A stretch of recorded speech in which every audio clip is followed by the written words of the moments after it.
Hey everybody, welcome back. Just like before, I'm still baking. I'm also banking content. This is where I'm at. I'm trying to get ahead for the holidays. Right now I'm making some mini sugar cream pie bites. If you've never had sugar cream pie, it is lovely. It's kind of like a, not quite custardy, but it's great. Anyway, so something I have come up against quite a bit lately is, well, as usual, a lack of understanding of the Constitution, but also a lack of understanding of our judicial system.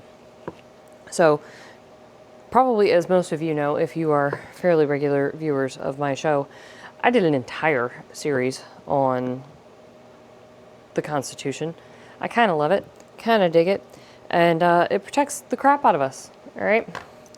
So, I keep running into people, though, online that don't actually understand how our judicial system works, and that we are indeed innocent until proven guilty. And this is a big deal right now with the Tyler Robinson case that's going on. So we're gonna break this down just a little bit, hopefully clear some things up. Probably gonna tick some people off, but I really just don't care. I'm here for it, as usual. So welcome back to the Green Eye Girl Podcast.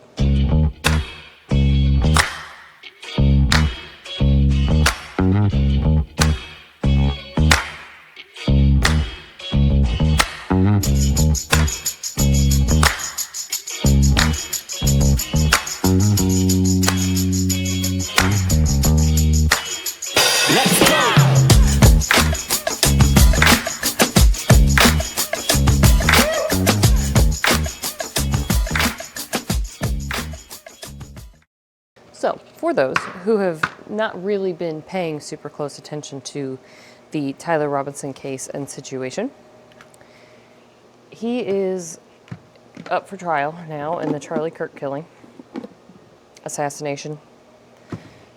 We're going with assassination. It wasn't just a killing. Politically motivated, so on and so forth. So, if you've been paying attention to this case, you keep hearing that this kid has, quote unquote, confessed. But he's never actually confessed to the FBI or the police. He himself has not made a confession. What he has done was write some text messages that are very unbelievable if you read them, that 100% completely implicate him. Text messages to his furry trans lover. And basically those text messages prove that he's guilty. But nobody's really believing the text messages, so they kind of switched off of that.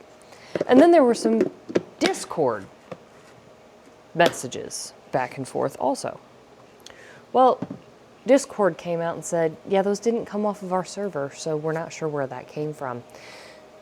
So that's also highly suspect in my mind. And then, of course, there's the letter that he wrote and left underneath his keyboard, but his trans furry lover burned it. But there was evidence that it existed, guys. Basically, all in, the U.S. government is being very, very sketchy, and it's really not fun. And they've really corrupted the minds of a percentage of the population. So, had a discussion with a very dumb blonde on X today who told me to prove that he was innocent. It's not how this country works. So in this country, you are actually innocent until proven guilty. The onus falls to the prosecution. They must prove beyond a shadow of a doubt that the kid is guilty. That's their job. That's how this works. It works this way so that Joe Schmo can't come off the street and say that I murdered someone and then I have to prove my innocence. Can you imagine the chaos? But this is our society today. It happened with Harvey Weinstein. happened to Johnny Depp, and Johnny Depp managed to clear his name, which was very difficult, by the way. He won a few defamation cases that has been just fantastic. It's been happening with the Tate brothers for years. It happens all the time. We have this like social justice bullshit going on, and we really need to knock it off because it's short-sighted to continually give the government this kind of power. And just dangerous in general, because the government's dangerous. It's dangerous for the citizens. The Constitution is there to theoretically protect us from the government. It's not doing a great job since, the government threw it out the window and pissed all over it a while back. They're now trying to take away the First Amendment, so I'm not going to be able to say things on the internet after a while because I say some heinous shit sometimes. Heinous in their book, not mine. Anyway, so I just want to make sure people understand. In this country, you are innocent until proven guilty, not the other way around. I know that that's sometimes hard to understand, especially when you're dumb and blonde and just screech on the internet and then call a far-right conservative a Democrat for saying, my word, this is why women shouldn't vote.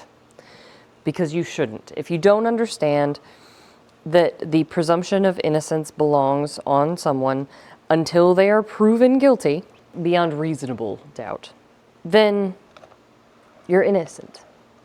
Because if we all had to go around proving our innocence to everything all the time, we would do nothing but have unmitigated chaos. So, deeply look into things before you start popping off on the internet and sounding stupid. But the kid and press conferences from the FBI have confirmed this. He's not cooperating. He's not admitting to us. But he admitted in all of these very sketchy forms that no one can prove, and yeah, that doesn't work for me.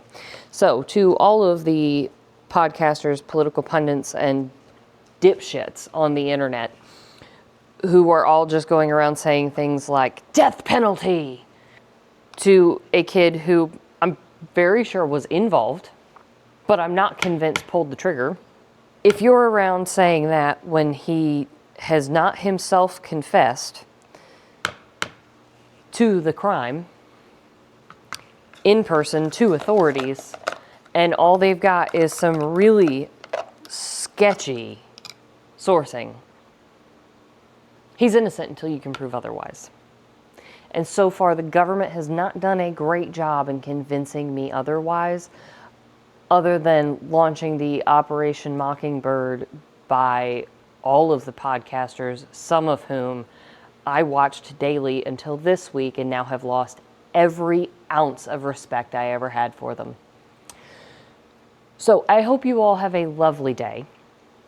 I hope to God that innocent until proven guilty continues to be the law of this land, so that you lovely people listening to this podcast and those of you who are probably going to try to roll me in the comments get to continue living free and not have to prove your own innocence all of the time.